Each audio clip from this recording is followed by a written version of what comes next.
Hello everybody, this is Zippotech from TLS with a review of NECA'S Gremlins STRIPE. Sorry about the technical problems we're having there. I guess we got a few gremlins in our system. Some people call it NECA, some people call it NECA. I've always said NECA. They produced an Ultimate Gremlin before, and now we're going to get the Ultimate Stripe, which is pretty cool. We see the cases have window boxes on there. It's a book type casing with some nice Gremlins font graphic on the side, a few stills of the product, and a little story about the Gremlins on the back there. Good art box overall.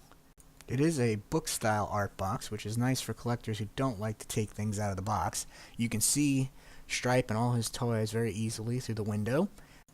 And if you would like to keep him in this box on your shelf, it's really a great way to display the figure. NECA has also a new way of tying them in there with these little rubber bands that are pretty easy to get off. So if you want to take the figure out and put them back in, it's not hard to do. There's these little rubber nubs here that slip easily through these holes, and you could tie him back in and he would look like he never left the box. So let's get into the figure itself. Let's start with the accessories. We're going to get the chainsaw, the saw blade, and the skateboard, all from the climax of the original Gremlins. Stripe also comes with a nice white mohawk on top, which is where he gets his name.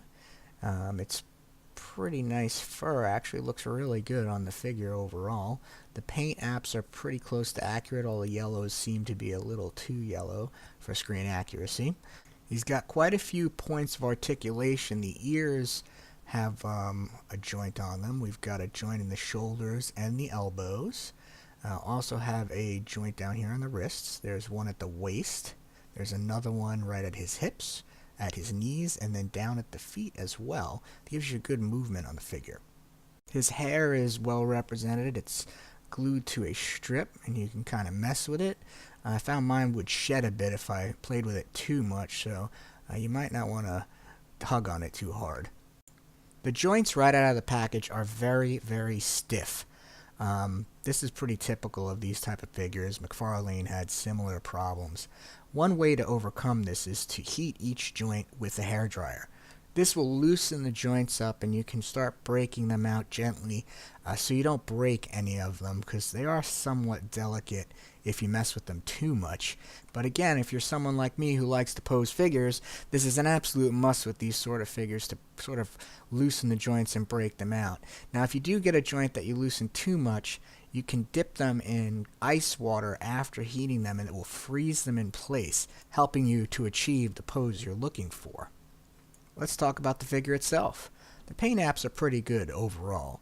With most mass production figures, you're going to find some spots where they're just lazy. They don't move the joints to paint, so you're going to have some spaces just like this one. His mohawk is glued just to the top of his head, not to his neck. Now that's to help with some of the movability of the neck.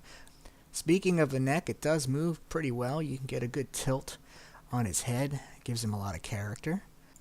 The paint apps on his face are a mixed bag. He's got some really great paint on the eyes. They look fantastic. You can't say the same about the teeth, however. Some figures are showing up with really pronounced gum lines. Mine did not have paint on all the teeth, as you can see there. So that's probably something I'll have to remedy down the line. The paint on the body has some really well-defined lines and some good paint apps on his ears and shoulders. And the tail, the paint looks great there as well. Overall, the green is a good base color, and they did remember to paint the bottom of his feet. It gave you 2 holes for a stand, which you probably will need later, because he is rather difficult to get in a pose. He sort of has to be balanced almost perfectly to stand on his own 2 feet. It's not to say you can't do it, but the stand will help to get some of those poses in that you might not be able to get otherwise. Okay, so here's a look at one of the first accessories, skateboard. It's a very brief scene in the film, but it's kind of cool, and he actually can stand on it fairly well. The skateboard has a really nice texture on the top and a wood grain on the bottom, and the wheels do turn. So bravo on the skateboard. It looks really good, and you can actually get him to stand on it. So if you want Stripe to go skateboarding, you can get him to do it. Pop him on there, and off he goes. The next accessory we'll take a look at is the saw blade. It's a mixed bag again because he can't really hold it that well. With accessories like this, if I can't get a figure to hold it or wedge it in his hands like this, a little dab of hot glue will keep it in place if you really want him to hold it.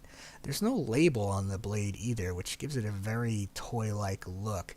If they had just put a little writing on the blade, I think it would have looked a little better and more realistic. Now when it comes to the chainsaw, they did just that. You've got a label on the blade and on the motor itself. It's a flexible blade, has a very nice looking silver tone to the chain. The detail on the housing is done very well. You've got a trigger and a little plug here, which will help pose him. And being the chainsaw is pretty heavy, that plug will actually help stand him up. So he can just be posed like crazy when holding this chainsaw because that plug will keep him on his 2 feet. And it doesn't look unnatural. So you can tilt those ears back, get a real menacing look on him, and let's be honest, Stripe needs a chainsaw. He just looks better holding it. So this one accessory brings the posability of the figure up quite a bit. And makes it much easier to get the look you're trying to achieve. Overall, I think NECA'S Ultimate Stripe is an 8.5 out of 10. So thanks for watching. Remember to subscribe and hit like if you enjoyed the video, and we'll see you in the end.